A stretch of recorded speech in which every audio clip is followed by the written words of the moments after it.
Hello, criminal justice enthusiasts, and welcome back to JudgeSim. In the last episode, we got arrested. Still, I'm playing the episode sort of back to back right now, so I'm really not sure what just happened there. But I guess we will see. Right now, we have a 40% chance of being assassinated and a 25% chance of being arrested. Thomas Daniel and George Reese. Don't forget these names. These people are punished for the crimes they are tried for.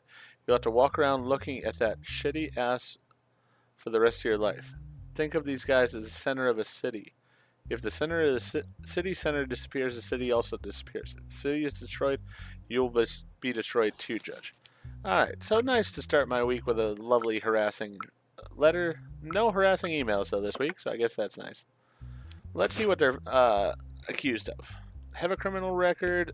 He's fit to stand trial, though. Has a criminal record, fit to stand trial. He's 43, he's 33, so they don't fall into the older person category. Human trafficking, organizing prostitution activities. In recent weeks, a person named Lisa Margaret went to the police forces and claimed that individuals named George Reese and Thomas Daniel were forcing her into prostitution. Thereupon, the police followed the individuals named George Reese and Thomas Daniel, who were thought to organize the prostitution ring. The police, in agreement with Lisa Margaret, placed voice recorders on the person. It has been determined that the gang secretly smuggles women from foreign countries by land and sea intermittently. During the simultaneous operations, a person named George Reese and Thomas Daniel were caught and detained. I wanted to go abroad because there were not enough job opportunities in my own country. While doing research, I met people named Thomas Daniel and George Reese on the internet. They introduced themselves to me as businessmen and said they would help me with passports and visas to enter the Bananas Republic. They said that they would help with finding a job after entering the country. I thought I should take advantage of the opportunity. They demanded $10,000 from me for the transactions, and I paid. Afterwards, we came to the Bananas Republic on a boat with many people whose nationalities I did not know. Immediately afterwards, they called me to a hotel room. When I went, they told me about a few businessmen. The job was about serving alcohol to these men, spending time with them. Shortly after accepting the job, I realized that it was actually prostitution for money. I said I didn't want to do the job. They also threatened me, saying that they would file a complaint against me because I entered the country illegally. George Reese, I don't know why you arrested and questioned me. I am not guilty of anything. What you say is just ridiculous gossip. We run an institution that has certain reputation abroad and provides language training. We provide job opportunities in the Benin Republic for affordable wages to people who achieved 95% success in our institution's training. I have nothing to do with organizing the prostitution ring of which I am accused or trafficking in women. Thomas Daniel, you can't ask me to tell you anything. I know my rights and I don't have to explain anything. I do a very respectable job. I do not accept the accusations. I find them disgusting and I want to speak before the judiciary. Alright, well you're here now, so you can speak before me. Because these are some serious charges. Let's look at the evidence.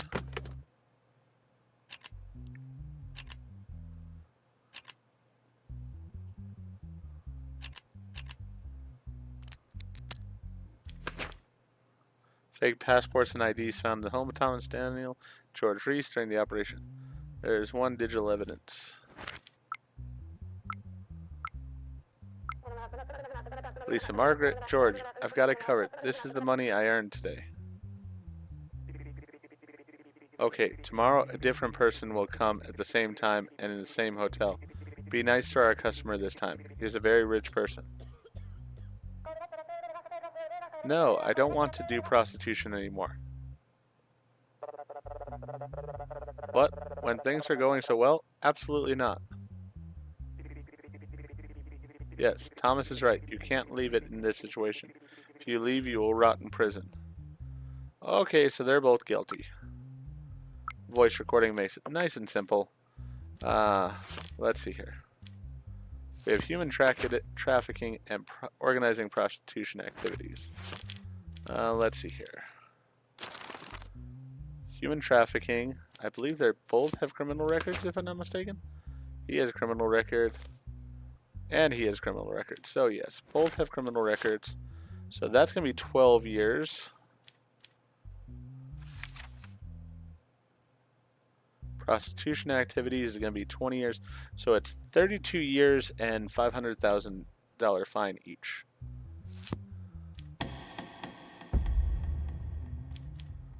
Find a new guilty.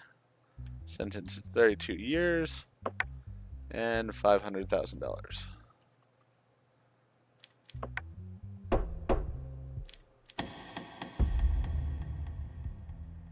Same for you. Now let's see what happens here. Alright, I was successful on that. Last time this one got me arrested. But not this time. I was successful this time. Hey honey, I'm home, not behind bars. Good to see you.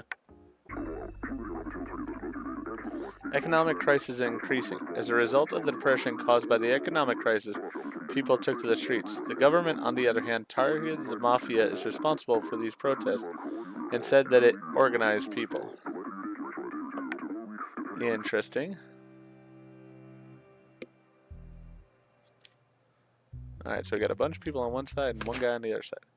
Issue of Jack Bowman's inheritance is not being shared among their family members. Defendants Abby, Casey, Lily Bowman. Lawyer for Jack Bowman. After Jack Bowman's death, his 3 daughters inherited assets worth $81 million. Before his death, he informed his lawyer that he would distribute his assets in his will. While preparing his will, he died of a heart attack before completing it. Thereupon, lawyer Jaden Haywood decided to take the matter to court. That's it? I'm Jack Bowman. I give all my wealth to my most beautiful daughter. Really? That's what we're gonna go with. Who do you think your father was referring to? My father always loved me as my beautiful. Definitely means me. Who do you think your father is referring to? I participated in the beauty contest. My father emphasizes this. And who do you think your father is referring to? My name means beautiful. Because my father knew this, he wrote it this way in his will. Are you kidding me? Do I have an email to distract myself with? No, I don't. Unfortunate. No evidence there. This is ridiculous.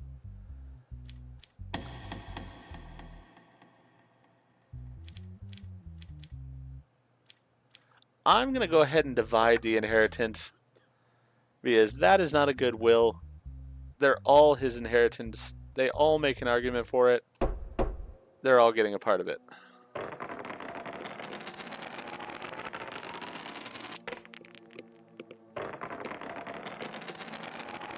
They've got to live with each other. Hey, it was successful on my part, so I'm not going to jail or being murdered.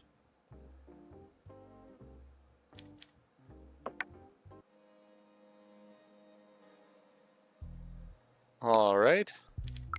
See if I got an email about that real fast. Nope, nothing there. Got a letter, though. If you do not find Max Freud guilty of the charges for which he is tried, his acquittal will be your end.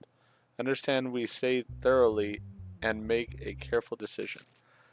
Again, I base my decisions on the law, not on what these people want. Inciting hatred and hostility among the public. Max Freud has been criticizing the current government on social media accounts for the last 2 months. Posts shared from these accounts contain both misleading information and incorrect information. There's no criminal history, saying people from the public who believe in him intend to be anarchists took to the streets, demonstrated without permission, and committed illegal actions collectively in some regions. During these illegal actions, the slogan of the demonstrators, "Resign the government" and "Long live Max Freud," were recorded. As a result of these events, the person Max Freud was taken into custody. I did not commit any crime. I simply exercised my right to freedom of expression in our country and pointed out the aspects of the government that I did not like. I would expect statesmen to make these statements of mine as constructive criticism, not as threats. In conclusion, you can judge me for criticizing, but you cannot interfere with the people's freedom of expression. Yeah. I'm going to need more to find him guilty for than just what we've got there.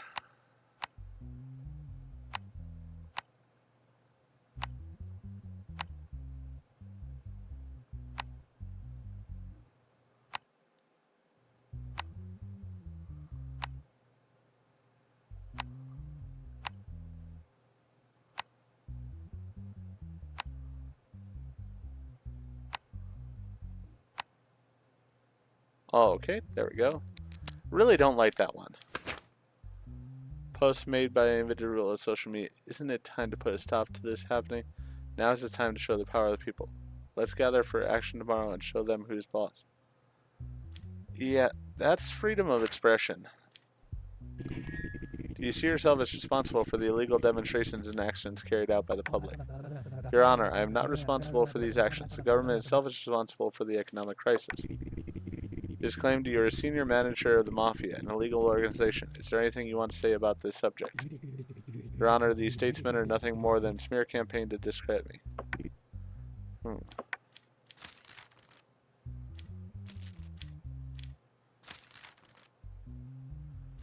Yeah, personally, I think he has freedom of expression.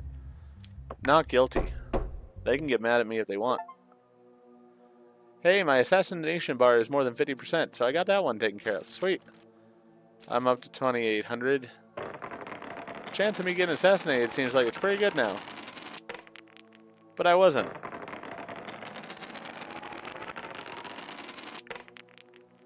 And I didn't go to jail.